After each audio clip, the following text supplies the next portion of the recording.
Sai Ram. Chapter 42. Baba's passing away. Previous indication averting death of Ramachandra Dada Patil and Tatyakote Patil. Charity to Lakshmibai Shinde. Last moment. This chapter describes the passing away of Baba. Preliminary. The stories given in the previous chapter have shown that the light of Guru's grace removes fear of mundane existence, opens the path of salvation, and turns our misery into happiness. If we always remember the feet of the Sadguru, our troubles come to an end, death loses its sting, and the misery of this mundane existence is obliterated. Therefore, those who care for their welfare should carefully listen to these stories of Sai Samrat, which will purify their minds. In the beginning, Hemant Pant dwells on Dr. Pandit's worship and his marking Baba's forehead with tripunda, that is 3 horizontal lines, but as this has been already described in chapter 11, it has been omitted here. Previous indication. The readers up till now heard the stories of Baba's life. Let them now hear attentively of Baba's passing away. Baba got a slight fever on 28 September 1918. The fever lasted for 2 or 3 days, but afterwards Baba gave up his food and thereby grew weaker and weaker. On the 17th day, that is Tuesday, the 15th October 1918, Baba left his mortal coil at about 2:30 p.m. 2 years before this, that is in 1916, Baba gave an indication of his passing away, but nobody understood it then. It was as follows. On the Vijayadashmi, Dasara day, Baba all of a sudden got into wild rage in the evening when people were returning from Simalogan, crossing the border or limits of the village. Taking off his headdress, kafni and langota, he tore them and threw them in the duni before him. On being fed this offering, the fire in the duni began to burn brighter, and Baba shone still brighter. He stood there stark naked and with his burning red eyes shouted, "You fellows, now have a look and decide finally whether I am a Muslim or a Hindu." Everybody was trembling with fear and none dared to approach Baba. After some time, Bagoji Shinde, the leopard devotee of Baba, went boldly near him and succeeded in tying a langota round his waist and said, "Baba, what is all this? Today is Simaloghan, that is Dasara holiday." Baba, striking the ground with his satka, said, "This is my Simaloghan," crossing the border. Baba did not cool down till 11 p.m. and the people doubted whether the Chavdi procession would ever take place that night. After an hour, Baba resumed his normal condition and dressing himself as usual, attended the Chavdi procession as described before. By this incident, Baba gave a suggestion that Dasara was the proper time for him to cross the border of life, but none understood its meaning then. Baba gave another indication also as follows. Averting death of Ramachandra and Tatya Patil. Sometime after this, Ramachandra Patil became seriously ill. He suffered a lot. He tried all remedies but finding no relief, despaired of his life and was waiting for the last moment. Then, one midnight, Baba suddenly stood near his bed. Patil held his feet and said, "I have lost all hopes of life. Please tell me definitely when I shall die." Merciful Baba said, "Don't be anxious. Your hundi, death warrant, hasn't been withdrawn and you will be soon recovered. But I am afraid of Tatya Patil. He will pass away on Vijayadashmi of Shaka 1840, 1918 AD. Do not divulge this to anybody, not to him, for he will be terribly frightened." Ramachandra Dada got well, but he felt nervous about Tatya's life, for he knew that Baba's word was unalterable and that Tatya would breathe his last within 2 years. He kept the secret, told it to none but to Bala Shimpi, a tailor only. Only these two persons, Ramachandra Dada and Bala Shimpi, were in fear and suspense regarding Tatya's life. Ramachandra Dada soon left his bed and was on his legs. Time passed quickly. The month of Bhadrapad of Shaka 1840-1918 was ending and Ashwin was approaching. True to Baba's words, Tatya fell sick and was bedridden, and so he could not come for Baba's darshan. Baba was also down with fever. Tatya had full faith in Baba. Tatya's illness began to grow from bad to worse, and he could not move at all, but always remembered Baba. The predicament of Baba began to grow equally worse.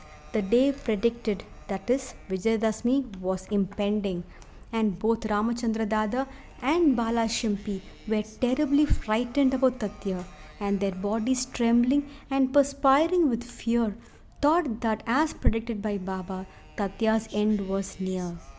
Vijayadashmi dawned and Tatya's pulse began to beat very slow, and he was expected to pass away shortly. But a curious thing happened.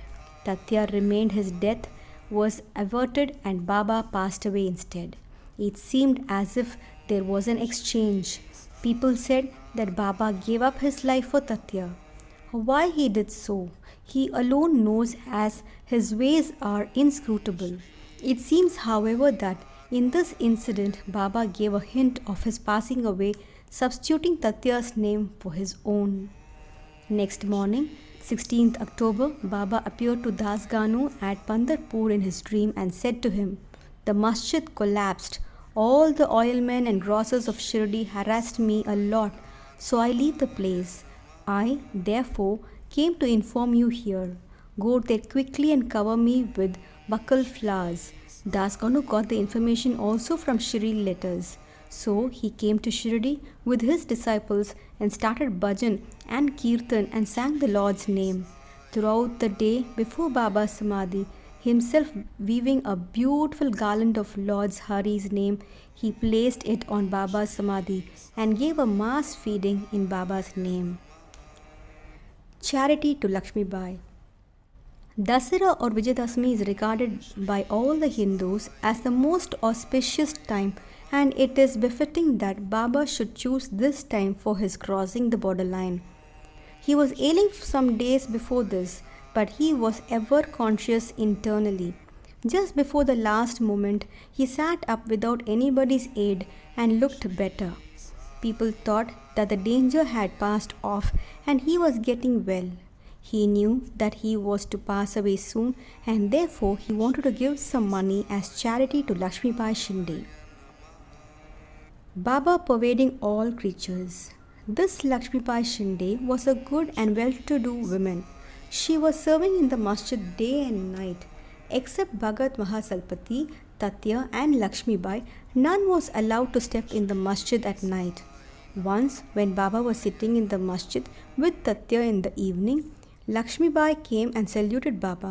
Baba said to her, "Oh Lakshmi, I am very hungry." Off she went saying, "Baba, wait a bit. I return immediately with bread." She did return with bread and vegetables and placed the same before Baba. He took it and gave it to a dog. Lakshmi Bai then asked, "What is this, Baba? I ran in haste, prepared bread with my own hands for you, and you threw it to a dog without eating a morsel of it. You gave me trouble unnecessarily." Baba replied, "Why do you grieve for nothing? The appeasement of the dog's hunger is the same as mine. The dog has a soul. The creatures may be different, but the hunger of all is the same. Though some speak and others are dumb, know for certain that he who feeds the hungry really serves me with food. Regard this as truth. This is an ordinary incident, but Baba thereby propounded a great spiritual truth and showed its practical application in daily life without hurting anybody's feelings. From this time onward, Lakshmi Bai began to offer him daily bread and milk with love and devotion. Baba accepted and ate it appreciatingly. He took a part of this and sent the remainder through Lakshmi Bai to Radha Krishna Mai, who always relished and ate Baba's remnant prasad. This breath story should not be considered as a digression. It shows how Sai Baba pervaded all the creatures and transcended them. He is omnipresent, birthless, deathless, and immortal. Baba remembered Lakshmi Bai's service. How could he forget her? Just before leaving his body, he put his hand in his pocket and gave her rupees 5 and then rupees 4, in all rupees 9. This figure 9 is indicative of 9 types of devotion described in the chapter 21, or it may be dakshina offered at the time of Simuloghan. Lakshmibai was a well-to-do woman, and so she was not in want of any money.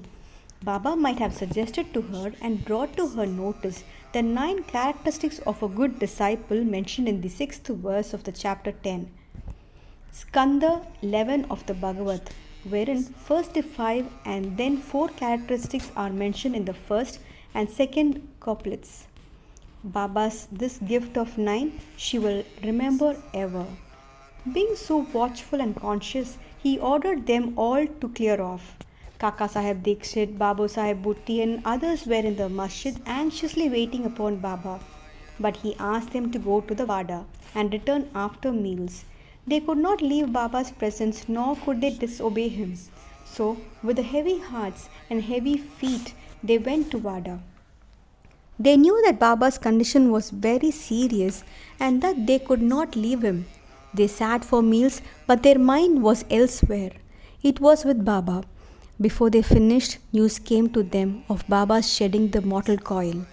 Leaving their dishes, they ran to the masjid and found that Baba rested finally on Bayaji's lap. He did not collapse on the ground, nor did he lie on his bed, but sitting quietly on his seat and doing charity with his own hand, left the mortal coil. Saints embody themselves and come into this world with a definite mission, and after that is fulfilled, they pass away as quietly and easily as they came. Bow to Shri Sai. Peace be to all.